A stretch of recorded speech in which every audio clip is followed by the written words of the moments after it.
बुखारी साहब, board of peace के तहत ट्रंप आगे बढ़ रहे हैं। 60 ममालिक को दावत दी गई। अमेरिका कह रहा है कि 20 ममालिक ने हाँ कर दी है। अपने यूरोपीय इत्तेहादी ममालिक रिलक्टेंट नज़र आ रहे हैं। फ्रांस की खबर आ रही है कि उन्होंने तो इनकार कर दिया है। आपको लग रहा है कि कहीं ना कहीं ये मंसूबा कुछ कर पाएगा? नहीं, ये प्रैक्टिकल सोल्यूशन है, वरना इतने ज्यादा मुल्क जो है उसमें शामिल ना होते। जाहिर है यूरोपीय ममालिक जो है उनके अपने तहफ़्फ़ुज़ात हैं, उनकी अपनी सियासत है अंदरूनी जिसको उन्होंने मद्देनजर रखना है। तो आई थिंक जो बयानबाजी है उस पर जो है ज्यादा ध्यान नहीं देना चाहिए। देखें, अगर ये बोर्ड ऑफ पीस नाकाम हो जाता है तो गजा का मामला फिर खराब हो जाएगा। तो और कोई जो है फरीक, कोई पार्टनर, कोई स्टेक होल्डर वो उस रास्ते पे नहीं जाना चाहता। तो I think this is the only solution on the table. और जो जिस नहज पे गजा खड़ा हुआ है और वो जो फलस्तीनी तनाज़ा है मजमूई तौर पे, उसको आगे ले जाने के लिए यही फार्मूला है फिल वक्त। इसके अलावा कोई फार्मूला ऑन द टेबल नहीं है। इसका मुतबादिल लॉन्ग टर्म इजरायली ऑक्यूपेशन है और वो सबको पता है। और इसी वजह से जो है लोग जो है वो चूं चरां जरूर कर रहे हैं, लेकिन I think this everybody is on board with this and this is gonna move forward. और साहब, पाकिस्तान का हाँ करना आपके ख्याल में दुरुस्त किया, ऑप्शन नहीं था, या ये एक अच्छा सॉल्यूशन है इसलिए हाँ करना बेहतर था? देखें, ये सब्जेक्टिव प्रेफरेंसेस नहीं होती हैं, खास तौर पे वो मुल्क जो कमज़ोर होते हैं, जिनकी मुआशी हालत जो है वो ठीक नहीं होती। पाकिस्तान का ऐसा ही हाल है। तो पाकिस्तान को अपने मफादात के तहत देखना पड़ता है, और आई थिंक देखा है। और इसी वजह से ये फैसला किया गया है कि इसमें शामिल हो, क्योंकि और कोई रास्ता नहीं है। आपके जितने हलीफ जो हैं, सऊदी अरब हो गया, तुर्की हो गया, वो सब उधर हैं। अमेरिका के साथ आपके ताल्लुकात बेहतर होने जा रहे हैं। अमेरिका चाह रहा है कि आप इसमें उनकी इमदाद करें। तो और कोई चॉइस नहीं है। I don't think there is a choice here. और साहब, और टू स्टेट सॉल्यूशन की सूरत में हल निकल सकता है?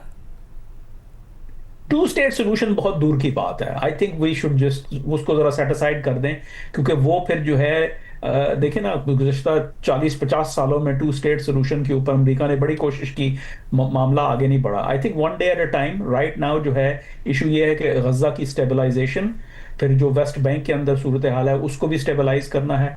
फिर फ़लस्तीनियों को के दरमियान जो बहुत बड़ा डिवाइड है, हमास वर्सेस फतह, और फ़लस्तीनी क़यादत एक यूनिफाइड क़यादत को जो है ना मार्ज़ वजूद में लाना। These are the priorities of the day. फिर वहाँ के लोगों को जो है वो रिलीफ पहुँचाना, उनकी रिकंस्ट्रक्शन, रिहेबिलिटेशन, वो वहाँ की गवर्नेंस स्ट्रक्चर्स को बनाना, मतलब पूरा एक तबाहशुदा इलाका है।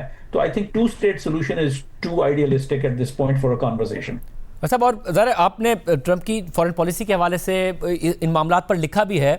जो अलाइज हैं अब उनकी तरफ से बाकायदा तौर पर ट्रंप पर तनकीद हुई है, और डेवोस के अंदर ही हुई है, चाहे कैनेडियन वज़ीर आज़म हो या फिर फ्रांसीसी सदर हो।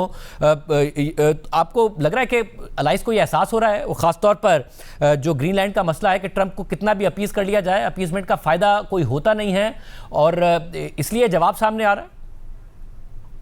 देखिए, ये जाहिर है वो अब जो है दबाव में आके तो फिल फौर तो हानि कर सकते हैं ना। तो उनको कुछ ना कुछ तो कहना है। उनको अपनी सियासत, अपनी सियासी साख अपने मुल्कों के अंदर जो है वो जवाब दें अपनी आवाम को। तो जो डोमेस्टिक पॉलिटिकल इम्पेरेटिव्स हैं और जो जियो पोलिटिकल इम्पेरेटिव्स हैं, उनको बैलेंस करने की जरूरत है। तो वो कर रहे हैं। आई डोंट थिंक जो है ना दिस इज एनीथिंग सीरियस। ये तो एक जो है वो पार फॉर द कोर्स है, ये इस तरह के बयानात देना।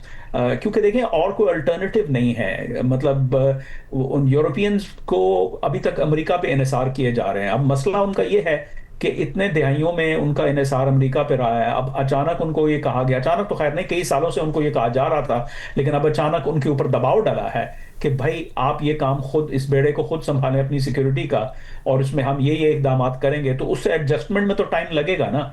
तो आई थिंक हम दुनिया जो है जिस नहज पे है, the 2020s are very much like the 1940s is what I am trying to say. दुनिया का ऑर्डर तब्दील हो रहा है। और सर, और जिस तरीके से ट्रंप जा रहे हैं और अपनी बात को दोहरा रहे हैं, ग्रीनलैंड आपको लग रहा है वो लेकर ही रुकेंगे?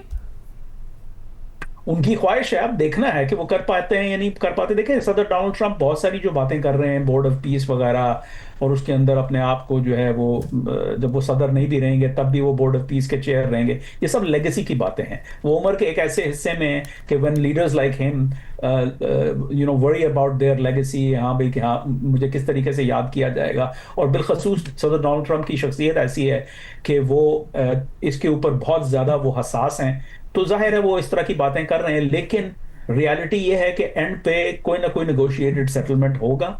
फिर ये तो जो इस वक्त का जो नॉइज आप देख रहे हैं ना, तो इसमें आई थिंक इसमें से गुजर के ही आगे कोई हल होगा, इसके अलावा और कोई रास्ता नहीं है।